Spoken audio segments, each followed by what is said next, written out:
주님의 이름으로 기도하옵나이다. 아멘. 가나안에 들어가기 위해서 광야에 들어왔던 이스라엘 백성들이 온 40년을 이 광야에서 지나게 되었습니다. 정말 길고 길었던 이 광야 생활의 마지막 부분에 이제 이스라엘 백성들은 오게 되었고, 드디어 이스라엘 백성들은 그 죽음의 광야를 벗어날 수 있는 이러한 지점에 와 있습니다. 여러분들이 그 이스라엘 지도를 좀 아시면 상상력을 동원을 해서 생각해 보신다면, 이스라엘에는 그 맨 위에 나라의 중간을 가르는 강이 있죠. 무슨 강입니까? 요단강이죠. 요단강. 위에는 작은 갈릴리 바다가 있고, 밑에는 죽음의 바다라고 불리우는 사해가 있죠. 사실은 애굽에서 발원을 한 이스라엘 백성들이 가나안까지 가려고 그러면 해변을 따라서 쭉 올라가면 일주일이면 도착을 합니다. 걸어서. 그런데 얼마 걸렸습니까? 40년을 걸렸어요. 어디로 갔냐면 해변가로 올라간 게 아니라 그 밑으로 그 반도 그 밑에 쪽으로 길을 틀어가지고 그 안에서 뱅글뱅글 돌면서 한 40년 지나게 된 것이죠. 그 복역의 때가 다 끝나고 이제 드디어 가나안을 향해서 사막을 벗어나게 된 이러한 시점에 와 있습니다.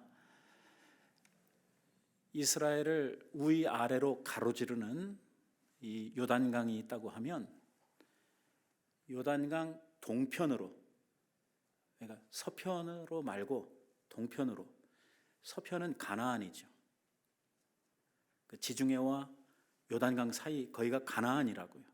거기가 가야 할 땅인데, 지금 이스라엘 백성들은 요단 동편으로 돌아서 거기에 아르논강이라고 하는 강이, 이제 위아래가 아니라 옆으로 흐르는 아르논강이라고 하는 강이 있어서 그 강을 건너가지고 우회를 해서 이렇게 가나안을 들어가도록 계획을 세우고 그 길을 지금 가고 있는 것입니다. 아르논강을 지나서 요단 동편에 막 들어섰을 때에 그들 앞에는 어떤 땅이 기다리고 있었냐면 에돔이라고 하는 땅이 기다리고 있었습니다. 에돔은 이스라엘에게는 아주 친숙하고 아주 가까운 이러한 형제 국가입니다. 여러분, 이스라엘이라고 하는 이름이 어디로부터 왔습니까? 야곱으로부터 왔죠.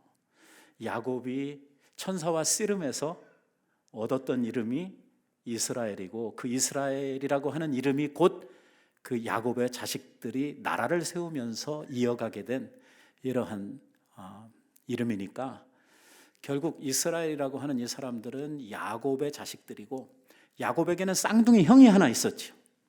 누굽니까? 에서죠.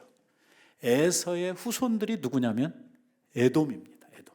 그러니까 이스라엘로서는 에돔이라고 하는 나라는 어떻게 보면은 아주 가까운 쌍둥이 형제, 그러니까 사촌간 아닙니까?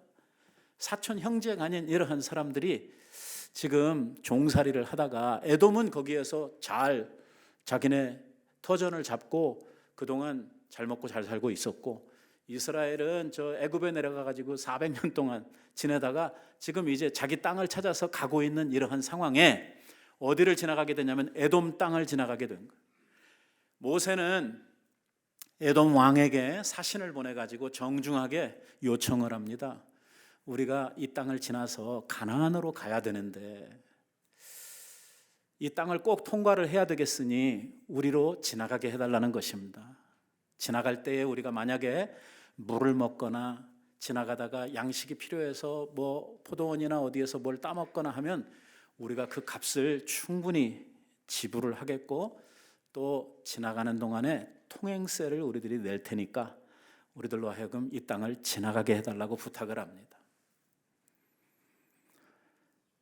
이게 남이라도 이 정도 부탁을 하면 그렇게 하라고 허락을 해줄 것 같은데, 말씀을 보면 에돔 사람들은, 에돔 왕은 아주 이런지하에 아주 단칼에 거절을 해버립니다.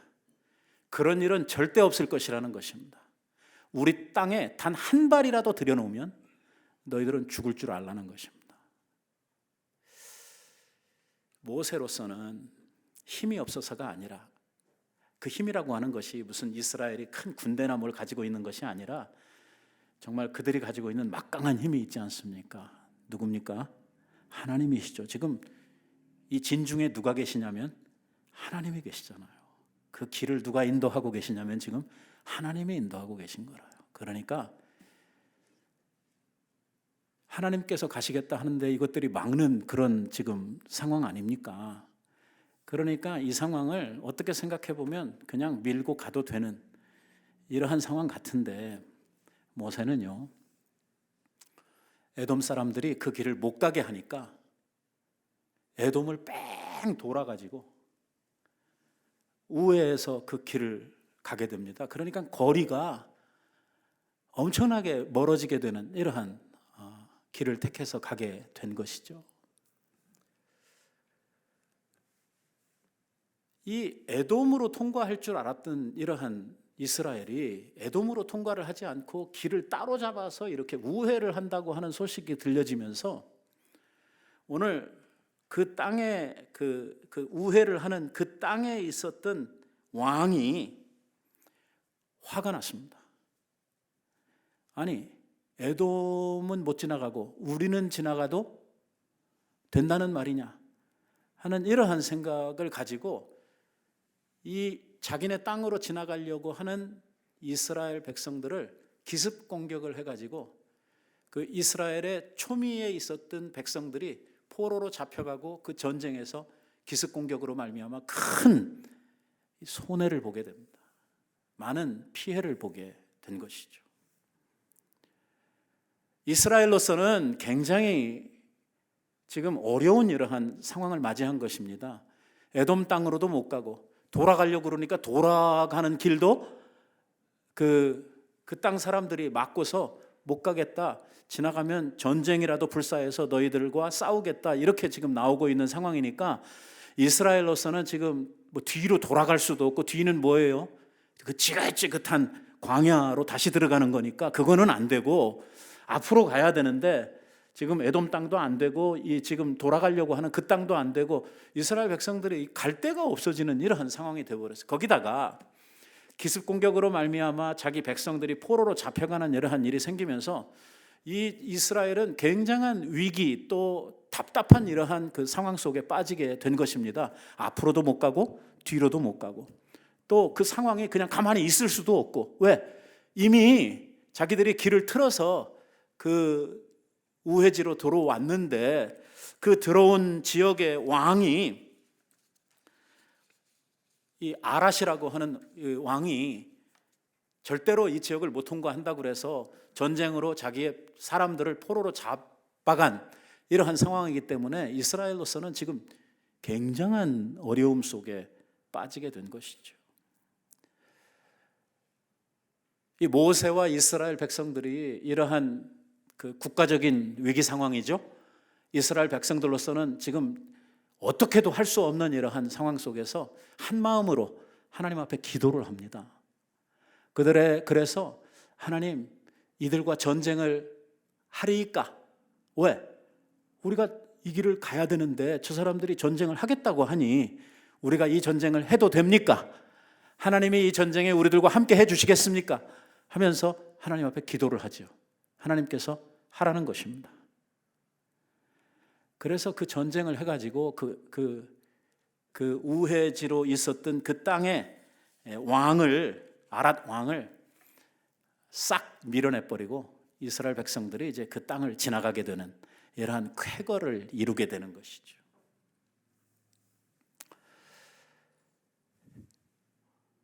광야를 한 40년 지나왔고 이제 강을 지나 새로운 희망을 가지고 새 땅에 들어왔는데 백성들이 말입니다. 전쟁에서 큰 승리를 가지고 기쁨을 가지고 정말 멋지게 가야 될 것 같은데 4절 말씀에 보니까 무슨 말씀이 거기 나오냐면 이스라엘 백성들이 길로 인하여 마음이 상했다 하는 말이 나옵니다. 그리고 그 다음에 불평이 나옵니다. 맨날 레파토리 똑같은 거 있잖아요. 우리를 데려다가 여기서 죽이려고 그랬느냐. 여기는 물도 없고 먹을 것도 없고 맨날 그 똑같은 소리 계속해서 반복하면서 또 원망하는 이러한 소리가 나오게 된 거죠. 우리가 이 상황을 한번 잘 분석을 해보면 이 이스라엘이라고 하는 국가 앞에 닥쳐진 큰 위기, 그러니까 앞으로도 뒤로도 갈 수 없는 상황에 큰 적을 만나가지고 싸워야 하는 이러한 전쟁의 위기 속에서 하나님 앞에 기도하고 믿음으로 그들이 그 전쟁을 승리함으로써 큰 위기를 극복하고 그들이 정말 없었던 길을 이렇게 새롭게 내는 이러한 쾌거를 이루었죠. 이스라엘 백성들로서는 정말 답답한 상황, 정말 이러지도 저러지도 못하는 상황이 하나님의 은혜로 말미암아, 또 다른 쪽에서 보면 이스라엘 백성들의 그 믿음의 기지, 하나님 앞에 드렸던 간절한 한마음이 된 기도, 이러한 걸 통해서 그들이 적들을 몰아내고 길들을 내는 이러한 엄청난 성과를 거두게 된 것입니다. 그런데 그 다음 순간에 이런 승리를 거두고 이러한 기쁨이 차고 그들의 삶에 놀라운 이러한 성공이 있었던 그 다음 순간에 바로 다음에 뭐가 나오냐면 맨날 똑같은 레파토리, 원망과 불평이 또 튀어나오는 거예요. 여러분, 우리가 민수기서 제가 설교 지금까지 한 몇 번 했나요? 한 5-6편의 설교를 했을 거예요. 지금 민수기에 들어와서. 이거 하는 동안 원망과 불평 이야기를 제가 몇 번 했습니까? 수도 없이 했거든요.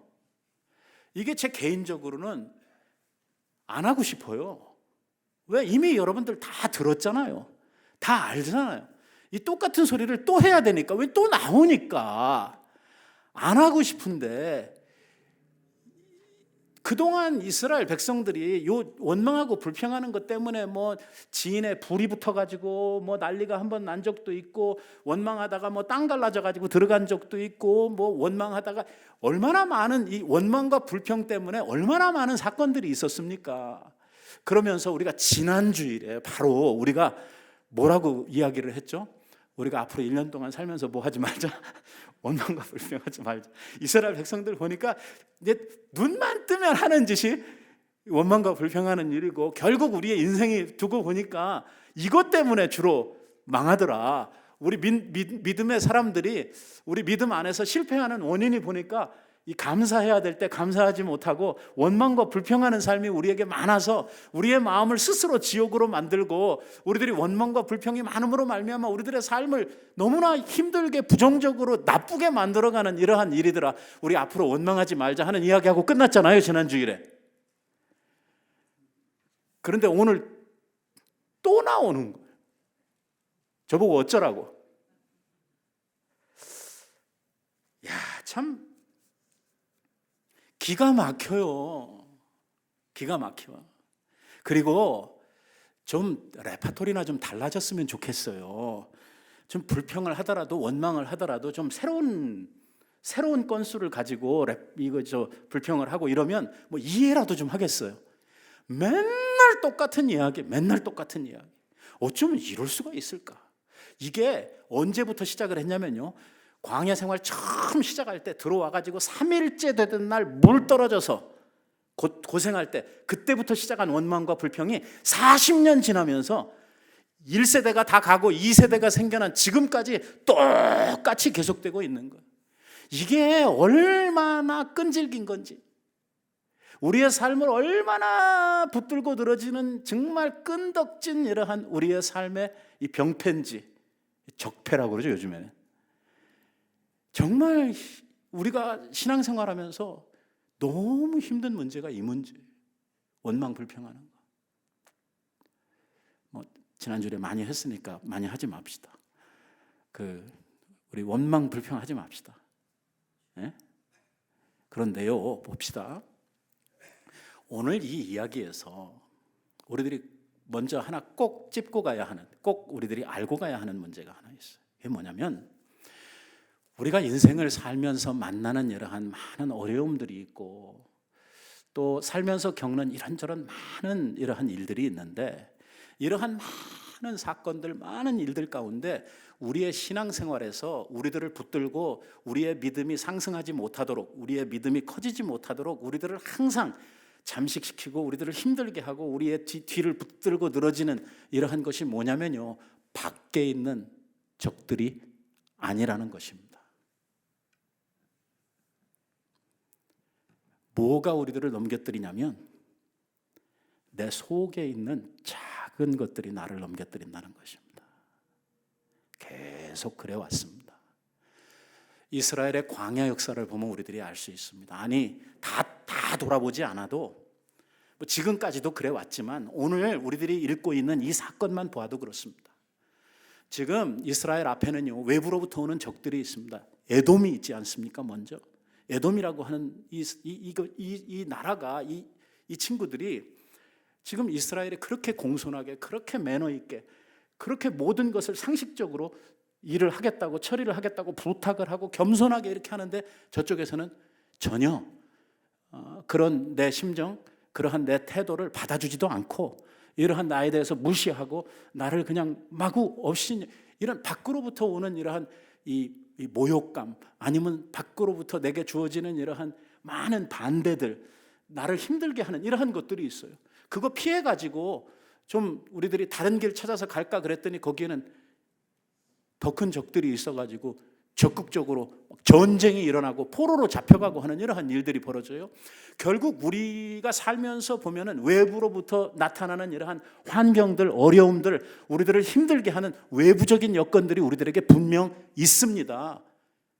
핍박도 있고 살면서 보면 환경적 환난도 있고 있습니다. 그런데 우리들을 넘겨뜨리고 우리의 믿음을 약화시키는 것은 이러한 환난이나 핍박이 아닙니다. 놀라웠게도 이러한 환난과 핍박 속에서는요, 교회가, 우리 성도들의 믿음이 자라고 충만해진다는 것입니다.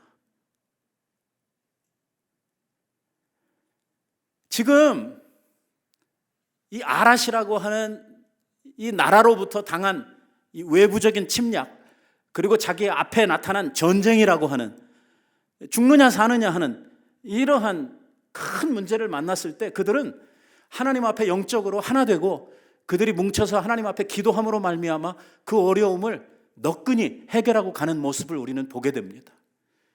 그런데 외부로부터 나타난 이러한 적들에 대해서 그렇게 믿음 충만하게 하나님 앞에 기도로 그 위기를, 이러한 역경을 이겨냈던 이스라엘 백성들이 지금까지 쭉 가지고 왔던 그 내면에 있는 적, 뭐죠? 원망과 불평하는, 여기에 또 자빠진단 말이에요. 매번 큰 사건이 있고 주님으로부터 징계를 받고 심판을 받고 할 때마다 아이쿠 해가지고 안 하겠습니다, 잘하겠습니다 이렇게 해놓고 돌아서면 또 자빠지는 거예요.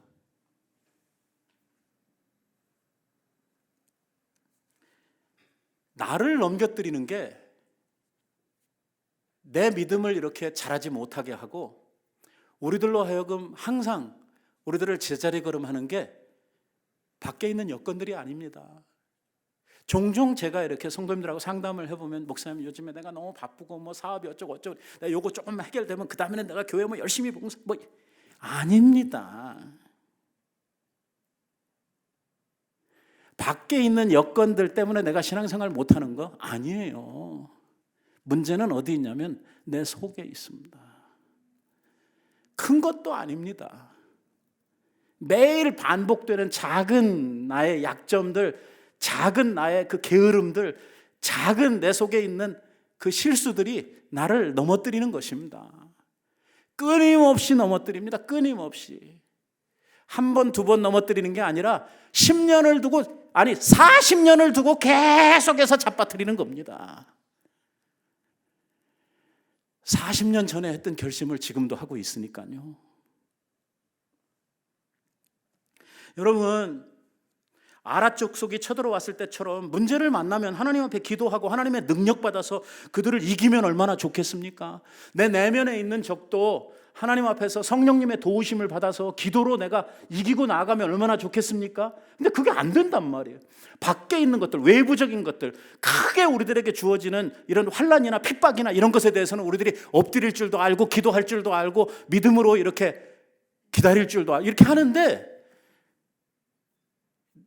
평범한 삶 속에서 주어지는 작은 이러한 유혹들, 그리고 나의 그런 나쁜 습관들, 이러한 데 대해서는 우리들이 대책이 없단 말이에요. 교회 역사를 보면 교회 역사가 이러한 것들을 증명하고 있습니다. 여러분, 초대교회의 300년 역사를 보십시오. 로마에 있었던 10대 황제들이 이 기독교를 말살하기 위해서 모든 성도들을 눈에 뵈면은 다 잡아 죽였잖아요. 그때 어떻게 했습니까?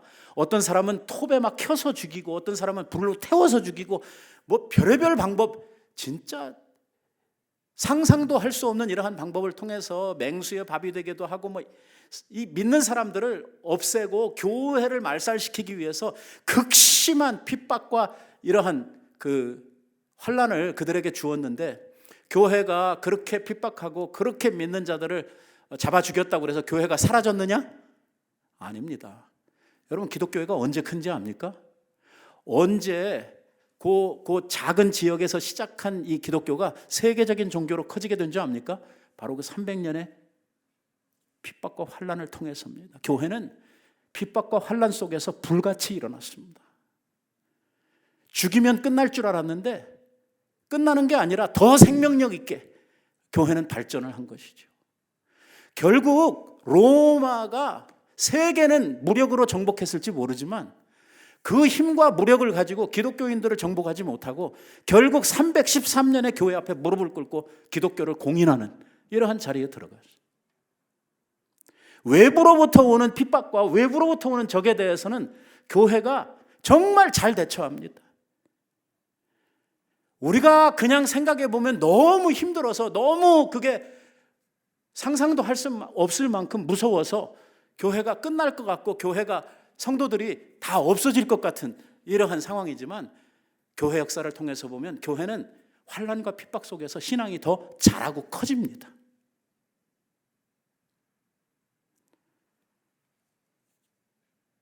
불에 타 죽어가면서도, 맹수의 밥이 되어 가면서도 그들은 일심으로 신앙을 지켰습니다.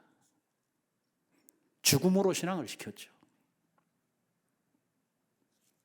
지금까지 교회가 핍박이 있을 때마다, 어려움이 있을 때마다 그렇게 자라고, 우리 한국 교회도 역시 마찬가지입니다.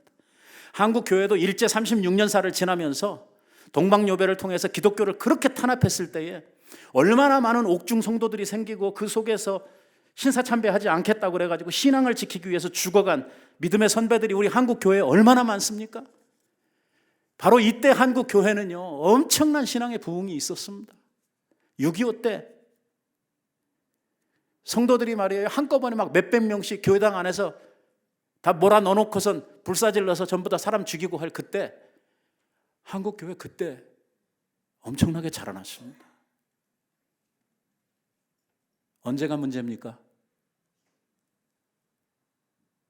편안할 때가 문제입니다. 무한 자유가 주어질 때, 중세 교회가 그때 타락했고, 오늘 한국 교회도 무한한 자유 속에서 지금 침체되고 교회는 어려움을 겪고 있는 것입니다. 오늘 우리의 적은 밖에 있지 않습니다. 우리 안에 있습니다. 엘리야를 보십시오. 엘리야 하면 무슨 생각이 드십니까? 하늘의 문을 열고 닫은 사람, 하늘에서 불을 끌어내리던 선지자, 850명의 이방 선지자들과 갈멜산에서 싸우던 그 용기 백배했던 그 선지자, 외부로부터 오는 적들에 대해서는요, 불 같았어요. 무엇이 엘리야를 무너뜨렸습니까? 그 내면에 있는 그 소심함, 결국 노르뎀 나무 밑에서 하나님 앞에 죽는 게 낫겠다고 이야기를 할 정도로 낙심하는 이러한 초라한 모습의 선지자로 바꾼 것은 외부의 적이 아닙니다. 내면에 있는 자기 자신입니다. 항상 넘어지는 거예요. 또 넘어져. 큰 것도 아니에요. 큰 것도 아니에요. 별거 아닌 것에. 오늘 이것에 붙들려 가지고 40년 동안 광야 생활에 하나도 변화받은 게 없다. 예수를 30년 믿었는데 50년 믿었는데 나아지는 게 한 개도 없단 말이에요. 뭐 때문에? 사람마다 다르지만 자기 속에 있는 그 작은 그 하나를 내가 다스리지를 못해서.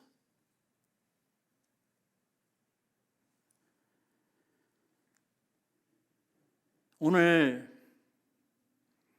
우리들은 나한테 있는 그 작은 약점이 뭔지, 그게 게으름인지 아니면 그 잘못된 습관인지, 도대체 뭐가 나로 하여금 믿음의 길에서 앞으로 나아가는 것을 자꾸 붙드는지, 그 나의 어떤 그 약점들을 우리들이 깨달아 알고 그것을 봉헌하기 위해서 뭔가 자기를 훈련하고 오늘 그곳으로부터 내가 벗어나는, 이게 필요하죠.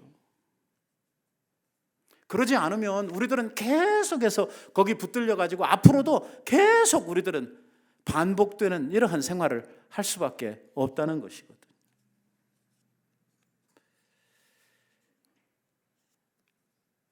여러분, 오늘 본문을 보면 참 재미있는 말씀이 나와요. 이게 뭐냐면 이스라엘 백성들이 불평하지 않았어요. 그 길로 인하여 마음이 상하고 또 먹는 거가, 그죠? 우리 여기 데려다가 죽이려고 그랬느냐, 뭐 먹을 것도 없고, 맨날 그 소리잖아요. 이거를 하고 나서 하나님이 진노하셨어요. 하나님께서 또 이스라엘, 이게 뭐 어떻게 할 방법이 없는 거예요. 하나님이 불뱀을 보내셔서, 사막에 불뱀을 보내셔서 이스라엘 백성들을 마구잡이로 막 물어서 불뱀에 죽게 하셨다고 지금 이야기를 하고 있거든요. 그러고 나니까 그 이스라엘 백성들이 모세한테 몰려와가지고 모세한테 막 우리 여기 와서 죽이려고 그랬냐고 막 이렇게 원명하다가 또 막상 그 뱀에 물려서 죽게 되니까 또 모세한테 와가지고 살려달라고 하나님 앞에 기도해서 우리 좀 살려달라고 이렇게 부탁을 하게 되죠.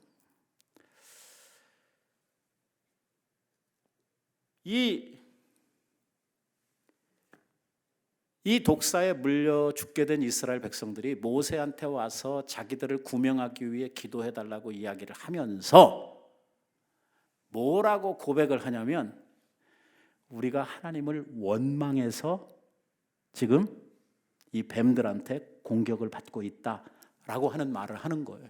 누가? 이스라엘 백성들이.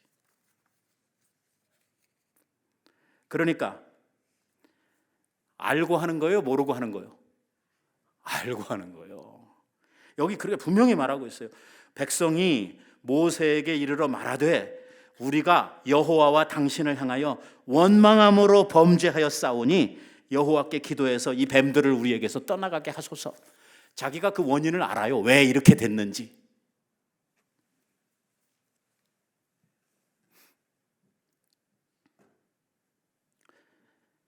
오늘 수많은 사람들이 이 뱀의 습격으로 숨져 죽어가게 되니까 모세는 하나님 앞에 간구를 하게 됐고, 하나님께서는 그들을 살릴 수 있는 길을 열어주셨죠. 오늘 우리들이 본문에서 가장 지금 중요하게 생각을 하려고 하는 이 장대에 달린 놋뱀 이야기를 우리들이 하려고 하는 것이죠.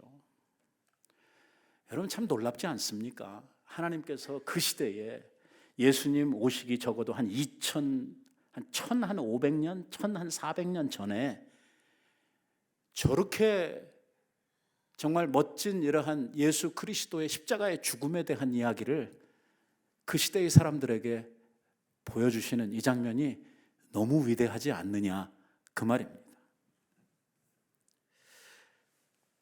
모세가 하나님으로부터 처방을 받아가지고 이스라엘 백성들에게 한 이야기는 무엇이냐면, 놋뱀을 만들어서 장대 끝에다 달아놓고 어느 곳에 있든지 뱀에 물려 지금 죽어가는 사람들은 이 놋뱀을 바라보기만 하면 나을 것이다 라고 하는 이야기를 한 거예요. 이게 그냥 들으면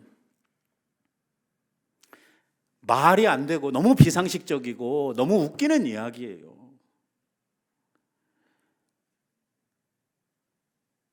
그러니까 십자가의 도가 이 구원을 얻는다고 하는 말이 사람들에게는 미련해 보이기도 하고 우습기도 한 거예요. 왜? 너무 상식적이지 않아요. 뱀에 물린 자는 뱀을 쳐다봐라. 그러면 산다. 몇 가지 문제가 있어요. 여러분 상처, 뱀에게 물렸다 그러면 여러분들이 그냥 민간에 전해오는 그냥 기초 상식이나 우리 민간 요법들을 동원해서 뱀에 물렸다 어떻게 해야 됩니까? 예? 그렇죠. 독을 빼내야 되죠. 그러니까 빨리 물린 사람 그 상처에다가 입을 대고 쪽쪽 빨아서 뭘 빼낸다든지 아니면 이 뱀독에 좋은 무슨 약초나 나뭇이파리나 그런 걸 찾아가지고 쪄서 그 위에 바른다든지 이렇게 가야 되잖아요. 이게 상식적이지 않습니까? 그래야 사람들이 이해를 하고 빨리 가서 그 나무 무슨 풀잎 이런 것을 찾고 다니고 빨리 이런 것을 구해가지고 붙이든지 바르든지 이렇게 해야 되는 게 상식적이잖아요. 여러분 뱀에게 물린 사람 보고 뱀을 만들어 놓고 뱀을 쳐다봐라. 이건 너무 비상식적이잖아요. 옛날에 제가 어렸을 때는 그 교회에서 학생들 이렇게 수양회를 가든지 이렇게 하면은요, 주로 이제 야영을 하죠.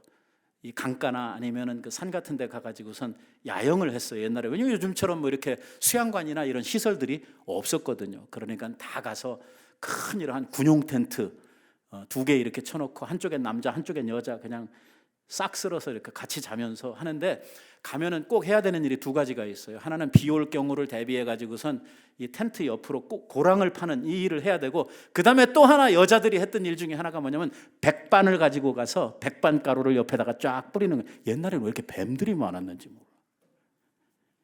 뱀 들어오지 말라고 이렇게 텐트 주변으로 백반을 뿌립니다. 이런 걸 해야 우리들이 좀 이해가 되잖아요. 상식적이잖아요. 그래야 이렇게 받아들일 수 있는 거 아닙니까? 뱀에 물린 사람 보고 뱀 쳐다보면 낫는다고. 쳐다봐서 낫는 게 어디 있습니까, 세상에? 그리고 뱀에게 물린 사람들한테 좀 뱀하고 이게 천적이 되는 무슨 다른 거를 쳐다보라든지 만들어가지고 이렇게 해야지 그나마 좀 설득력이 있어 보이는데, 뱀한테 물린 사람 보고 뱀 쳐다보라고 하면은 이거는 약 올리는 것도 아니고 뭡니까? 제가 어렸을 때 개한테 물려봐서 알거든요. 제가 중학교 1학년 때 그 세빠또 그 젊은 셰퍼드한테 큰 개, 이 개가 키가 저보다 더 크더라고요. 잡아뜨려 놓고 물어가지고 제가 그때 죽었다 살았어요. 그 개한테 안 물려본 사람들은 개에 대한 공포를 모릅니다. 그 무서움이라는 게 뭔지 몰라요. 그래서 저는 개를 무지하게 싫어했어요. 조그만 개도 무서워요. 뭐 보고 놀란 가슴, 뭐 보고도 무섭다고. 개 보면 그렇게 무서웠거든. 근데 뱀에 물린 사람을 보고 뱀을 쳐다봐라. 이게 굉장히 비상식적인 이러한 이야기예요. 이성적이지 않아요. 그런데 우리 하나님께서는 오늘 이 놋뱀 사건을 통해서 우리에게 하시고 싶은 이야기, 우리들에게 가르치시고 싶어 하시는 하나님의 교훈이 있는 거예요. 그게 뭐냐면 예수 그리스도의 속죄의 죽음에 대한 것을 그 시대의 사람들에게 가르치시려고 하는 거예요. 그래서 놋뱀 사건이 지금 생겨나고 있는 것이에요. 이것은 이스라엘을 향하시는 하나님의 특수 교육에 해당하는, 시청각 교육에 해당하는 이러한 방법이죠. 장대 끝에 달려있는 저 뱀은 누구를 상징하고 있어요? 예수 그리스도를 상징하고 있어요. 그래서 예수님이 이 세상에 오셔서 사역을 하실 때 예수님이 친히 이렇게 말씀을 하시는 거예요. 모세가 광야에서 뱀을 든 것 같이 인자도 들려야 하리니. 인자가 누군데요? 예수님. 나도 들려야 하리니 이는 저를 믿는 자마다 영생하게 하려 하심이니라. 하나님이 이처럼 세상을 사랑하사 독생자를 주셨으니 이는 저를 믿는 자마다 멸망치 않고 영생을 얻게 하려 함이라. 여러분들 잘 아시는 바로 그 엄청난 그 구원의 메시지, 그 사랑의 메시지가 무슨 이야기하면서 나온 거냐면 이 뱀 얘기하면서 나온 거예요. 예수님이 친히 그때 들었던 모세의 놋뱀이 누구를 상징했다? 나를 상징해서 한 일이다 라고 예수님께서 말씀하신 거예요.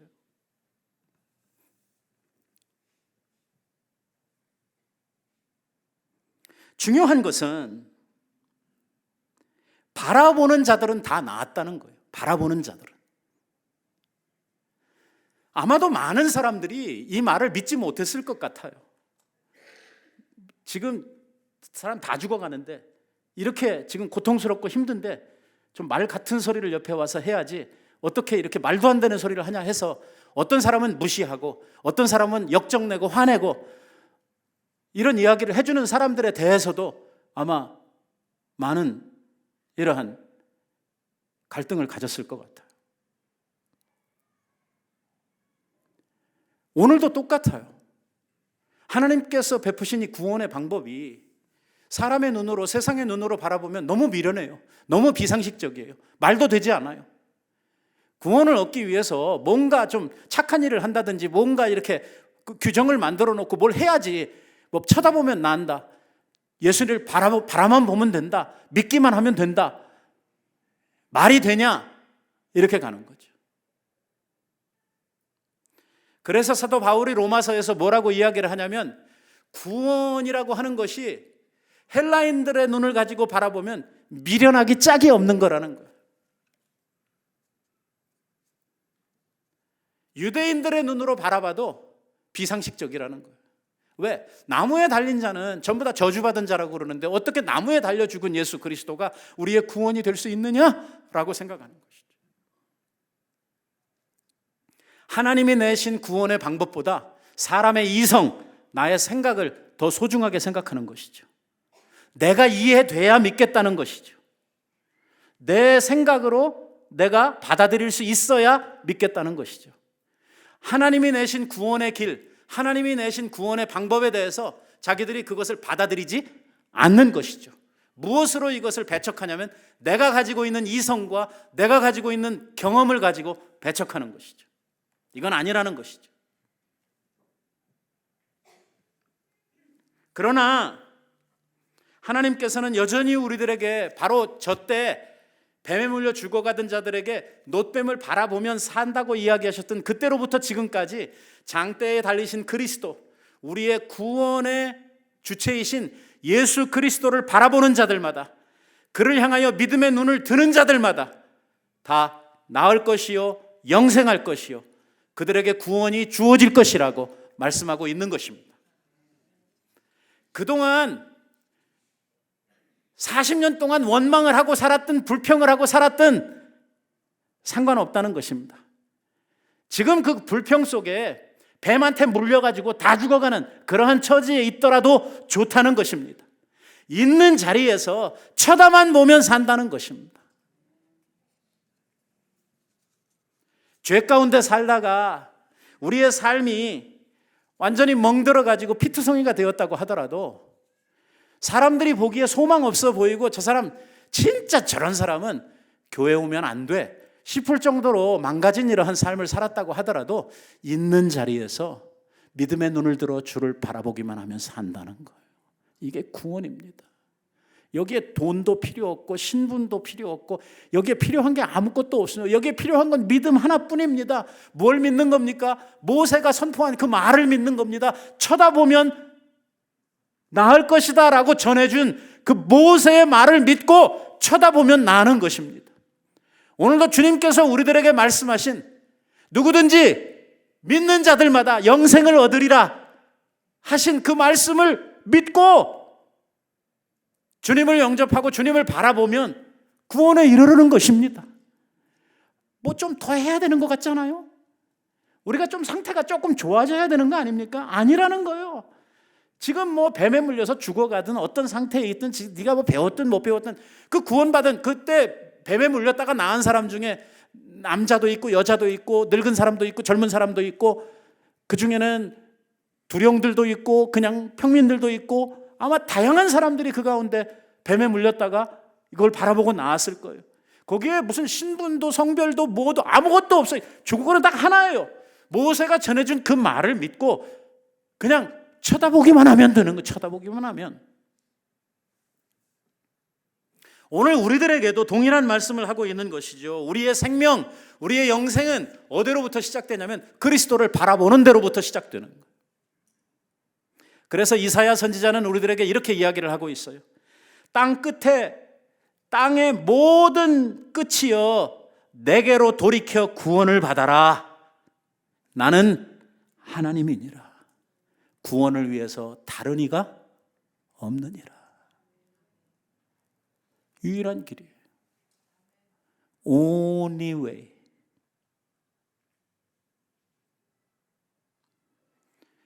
히브리서 기자는 믿음의 주요 온전케 하시니신 예수를 바라보자고 이야기하고, 주님 바라보면 되는 거예요. 내가 뭐 해서 아니에요. 주님 바라만 보면 되는 거예요. 오늘 주님은 우리에게 이렇게 말씀하셔요. 수고하고 무거운 짐진 자들아 다 내게로 오라. 여러분, 그 짐이 무슨 짐입니까? 그 짐이 이민 생활하면서 하루에 막 10시간, 12시간 일하면서 이 힘들어진 이러한 이 수고의 짐입니까? 이 짐은요, 죄의 짐이에요. 죄의 짐이라는 말은 다른 말로 사망의 짐이에요. 오늘도 사망의 권세 아래서 죄의 짐을 짊어지고 허덕이고 가고 있는 인생들아, 내게로 오라는 것입니다. 내가 그 죄의 짐을 벗어주고 내가 너희에게 영원한 쉼을 주겠다고 말씀하고 있는 것입니다.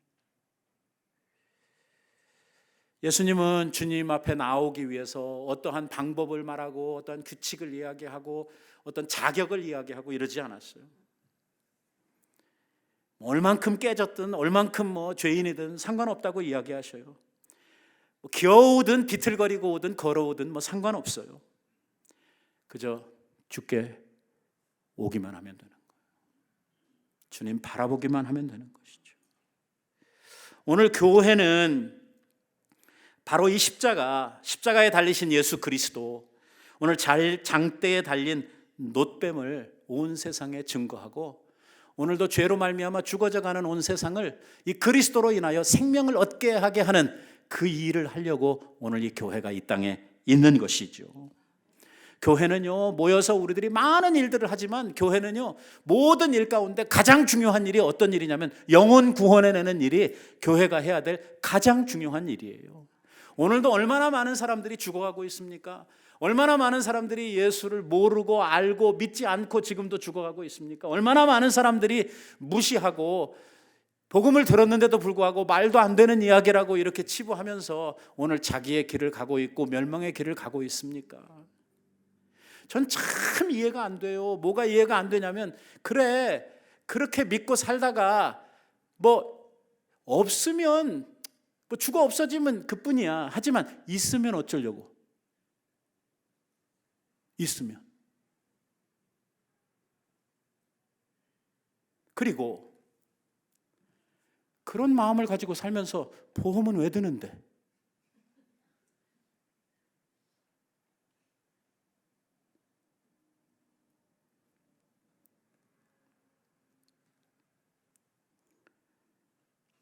오늘 교회는 한 영혼이라도 사망에 처한 이러한 사람들을 주께 인도해서 영생을 얻게 하는 것, 이것이 교회가 감당해야 될 최고의 사명. 오늘 우리들이 교회가 정말 힘써야 할 우리의 책임입니다. 성경은 우리에게 가르치시기를 죄인 하나가 회개하고 돌아올 때에 저 천국에서는 천사들과 함께 큰 잔치가 벌어진다고. 하나님에게 이거보다 더 큰 기쁨은 없다는 거예요. 하나님은요, 우리가 오늘 살면서 새 집을 산대 이런 데 별로 관심 없어요. 하나님은 한 영혼이 주님 앞에 돌아올 때 얼마나 기뻐하시는지. 그래서 오늘 교회에는요, 뭐가 있어야 되냐면 생명의 역사가 있어요.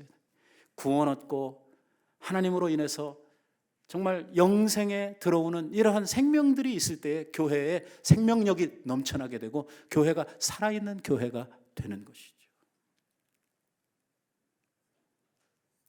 오늘 우리 교회에 이런 역사, 이런 생명의 역사, 구원을 통한 이 영생의 역사가 우리 교회 가운데 풍성해지기를 바랍니다. 나를 통해서 예수 그리스도의 십자가를 증거하는 우리의 복음 전도를 통해서 오늘 내 주변에 내 사랑하는 사람들, 내 아끼는 사람들이 더 이상 영원한 멸망에 가지 아니하고 주님께 돌아와 우리와 한 가지로 즐거워하며 영생의 복을 함께 누리는 이러한 놀라운 은혜가 우리 교회를 통해서 일어나기를, 또 나를 통해서 이러한 역사들이 일어날 수 있도록 우리들이 살면서 이 일에 힘쓰고 이 일을 위해서 기도하고 이 일에 우리들의 마음을 합하는 이러한 교회가 되었으면 좋겠습니다. 정말 주님의 놀라운 그 십자가의 사랑이 우리 교회 가운데 넘쳐나고 이 사랑이 온 열방에 우리들을 통해서 전해졌으면 정말 저희에게 더 큰 영광이 없고 기쁨이 없겠습니다.